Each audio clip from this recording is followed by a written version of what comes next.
अगर कोई हमारे हाथ से हमारी उँगलियां काटने की कोशिश करे या हमारी भुजाओं से हमारी हथेली काटने की कोशिश करे तो किस तरह का कष्ट होगा आपको। वही कष्ट पहुंचाया है चाइना ने हमें लद्दाख पर अपनी लालची नजरें गड़ा के, और वहां हमारी सीमा का एक एक इंच बचाते हुए हमारे 20 जवान शहीद हो गए हैं। क्या भूल पाएंगे आप उनकी माओं के आंसू, उनकी विधवाओं की चीखें और उनके बच्चों के दिए बलिदान को? क्या ये सोचना ठीक है कि सेनाओं का जो सरहदों पे जो युद्ध होता है वो सिर्फ सेनाओं का होता है, वो सिर्फ सरकार का होता है? क्या उसमें हमारा कोई योगदान नहीं है? क्या हम भूल गए वो वक्त जब महात्मा गांधी जी ने कहा था अगर अंग्रेजों की रीढ़ तोड़नी है भारत में तो उनके बनाए हुए हर उत्पादन का बहिष्कार करना पड़ेगा?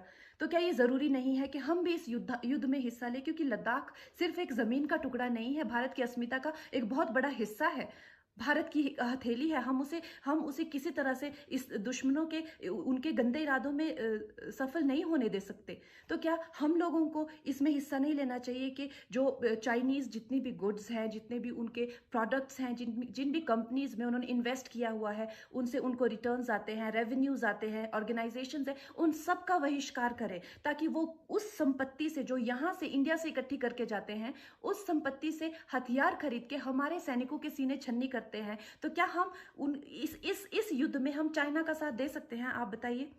ये क्या हमारा कर्तव्य नहीं है कि हम अपनी सेनाओं का और अपने सरकार का साथ दें? तो हमें प्रतिज्ञा लेते हैं कि हम आत्मनिर्भर बनेंगे और चाइनीज गुड्स को बिल्कुल बॉयकॉट करेंगे और इस युद्ध में हिस्सा लेके भारत को जिताएंगे। जय हिंद।